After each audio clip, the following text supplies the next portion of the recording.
Chris Daines, as the guy said, I run a financial planning business. We've been running it now for 10 years.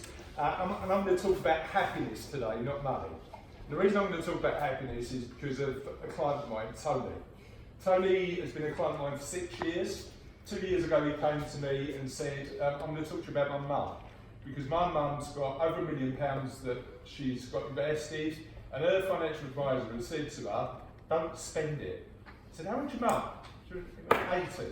And I was like, well, surely the idea of getting to that level of wealth at 80 is you actually enjoy it. You know, you actually enjoy the money. And interestingly, as a financial planner, as a modern financial planner, a lot of our conversations is helping people spend money and spend money well. And what I want to do is talk to you about what we teach our clients about that. So, we're going to talk about whether money makes you happy and the combination of the two. I'm going to talk about the future you, because sometimes what we focus on is how money makes us happy today, but actually we need to worry about that bloke in the future or that lady in the future and whether we're doing enough to make that person happy. I'm going to share 5 things you can do to make you happier with money, and I'm going to talk about how we help our clients and have that conversation. So Chris, does money make us happy? And I want to ask you, who thinks money makes us happy? Yes. Okay, good. Good. It does, but there are limits. Yes. Yeah. So certainly money on its own is a contributor, it's a factor, but it's not going to be the only thing. And they've done loads and loads of research saying how money makes you happy, and that says there's a amount of income every year that is the defining factor. The amount of income you get to is sort of makes you happy, but then actually after that, it has very little impact. It sort of tapers off. Any guesses on what that level of income might be? Millions. Millions? Anybody else? 100 grand? 40 or 50,000. Amazing. So somebody has looked at this research clearly. It's actually 50 to 60k a year. Any income greater than 50 to 60k a year doesn't fundamentally add to your happiness. And you see there's a big diversion there between the gap. And the reason being is because actually being an optimist makes you happier, and having a really good attitude to life makes you happier, and learning makes you happier. It's not only money that does it. Now when we sit down with clients, and the reason for that is because there's a guy called Abraham Maslow, who's a social psychologist, who talks about happiness quite a lot. And what he says is, we need food, shelter, housing to make us happy. Money is essential for that sort of stuff. Money helps with esteem and love and belonging and stuff like that. But when we're coming to the fact that we've got enough money, we define our lives in something different. We just define our lives on what our legacy is going to be and what we're going to leave behind. And actually money becomes pretty irrelevant at that point. Part of my job is to make sure the future you is happy. So everybody in this room runs good businesses, has a good level of income. My job isn't to worry about that person. My job is to worry about that bloke. Okay? now there's this amazing aging app that you can download on your phone, and I was quite impressed by the way I aged, because number one, I kept to my hair, that ain't gonna happen. Number two, it's still blackish, that's not gonna happen. But look at the chin. I don't know what happened to the chin. What's going on? Hopefully, when I'm that old, it's not going to happen. Look at Pablo. Look at Pablo. However, part of our job is to make sure that if you're in this position, hopefully you won't look like that, but if you're in this position, that bloke has got enough income to live on as that bloke. And part of our financial planning process is to make sure that occurs. Okay, now there's an amazing book called Happy Money, and that's my prize for you today. So whoever wins the door prize is going to win that book. And reading this book changed my perspective on not only how we look after clients, but also how we live our own lives. So I'll just talk to you about that. And this book is based on scientific theory. It's not based on anything theoretical. And there's 2 elements that I want to talk about today. I want to talk about dopamine, the reward chemical, one of the things that makes you happy, and oxytocin, which is the trust chemical, the relationship chemical. To give you an example, if you train, if you're a personal trainer, endorphins are fantastic to make you happy because they release things like that. But they're the chemicals, the hormones in our brain that make us happy. And the first rule is, thank you, the first rule is experiences bring us more happiness than just stuff. So we can buy products, but it's been proven that experiences, holidays, travel, time with family and friends, excuse me, bring us more experiences than stuff.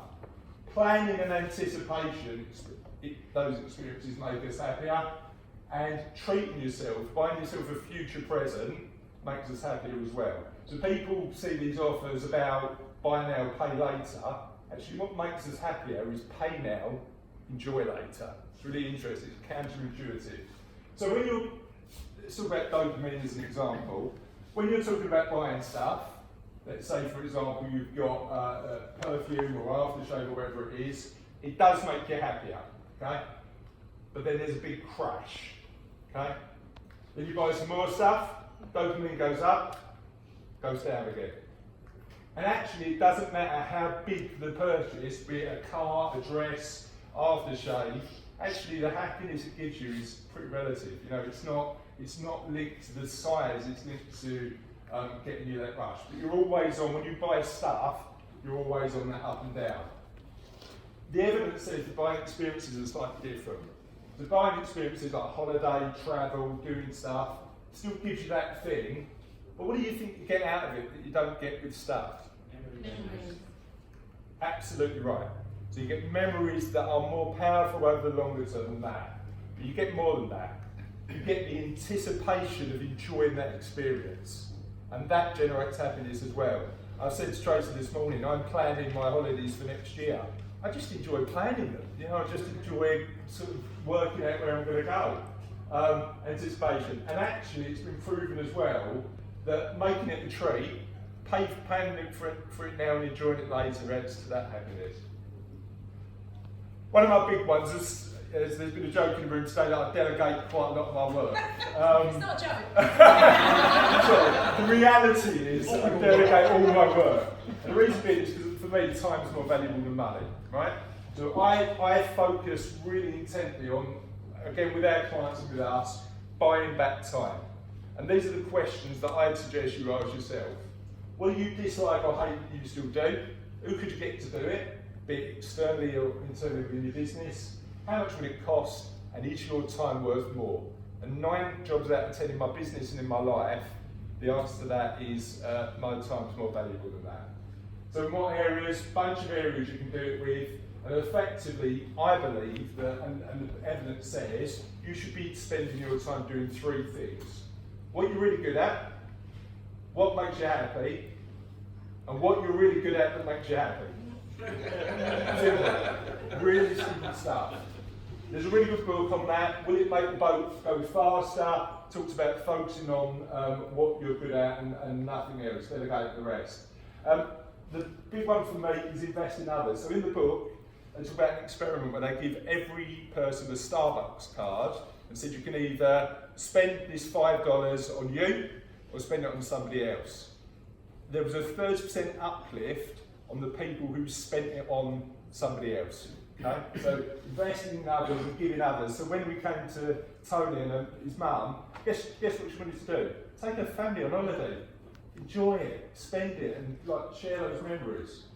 As some of you know, I run a podcast. We got an email this week, really good. We are now the 17th happiest podcast in the world. So the competitive streak can be what's 12th. But we'll get there. I interviewed a guy called Dr. David Hamilton, who's a scientist who talks about happiness quite a lot.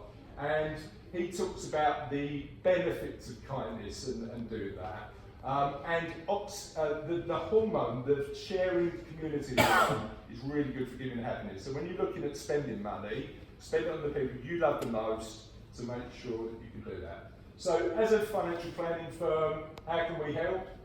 Job number 1 is making sure that the future you is financially independent. My favourite part of the job is to say to people, you'll never run out of money again. That's my job, to get to that point. Focus on bringing meaning to the money. The money's a tool for you to live your life. and helping people, coaching people through a process to make sure that they're using their money in the happiest way possible. And specifically, I'd like to speak to these people, because these people have really good conversations about business and what life's about, and I'd like to add them, as I mentioned before, to my inner circle. And specifically, I'd like to speak to Stuart Allen, who's a business coach in Colchester who works with SMEs. That's me. Hopefully that was useful. There was a few tips in there. Any questions?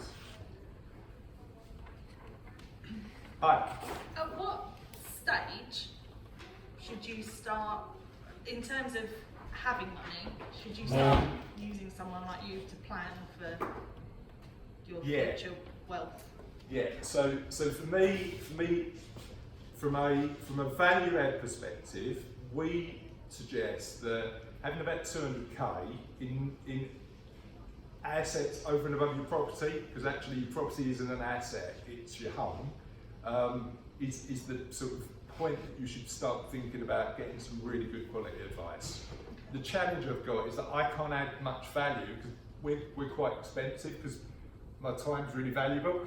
I can't add much value below that level based on the fees that I charge. Yeah. Hi, Jake. Do you have a specific age range of people that come to you?